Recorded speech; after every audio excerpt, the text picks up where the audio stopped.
Сәлем баршаңызға. Бүгін бір ғана ингредиенттен тұратын балмұздақ дайындаймыз. Оның құрамында ешқандай сливки де қант та жоқ. Бізге керегі 3 дана банан және осы банандарды ұсақтап тураймыз.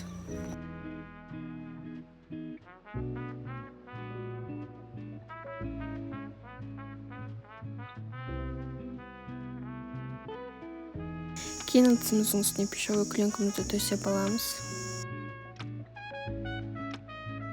Содан кейін банандарымызды соның үстіне саламыз.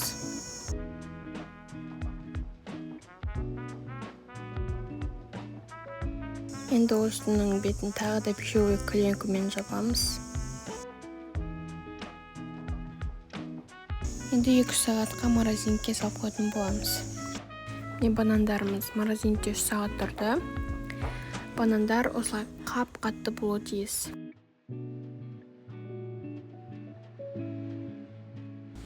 Қатырылған банандарды алып, блендерге салып, жақсылап езіп аламыз.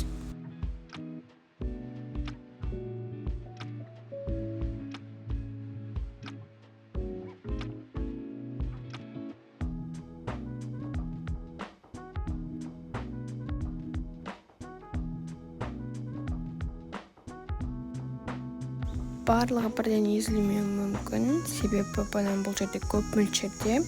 Сол себепті блендерге кішкене көмектесіп жібереміз. Қатыспен осылай 2-3 рет араластырып жібереміз.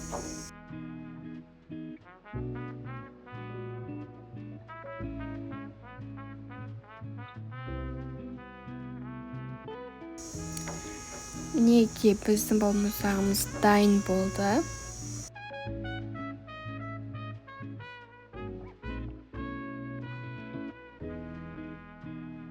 Егер басқадан да болған қаласаңыз, үстіне какао қосып жіберсеңіз болады. Сонда бізде шоколадты балмұздақ дайын болып шығады.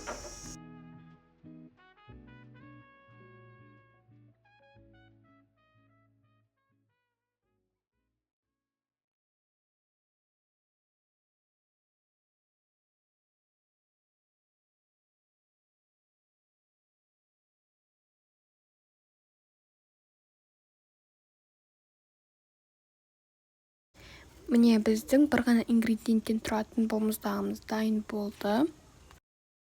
Өте дәмді әрі оңай дайындалатын балмұздақ. Егер видео ұнаса, лайк басып тіркеліп кетіңіздер. Сіздермен болған Сымбат.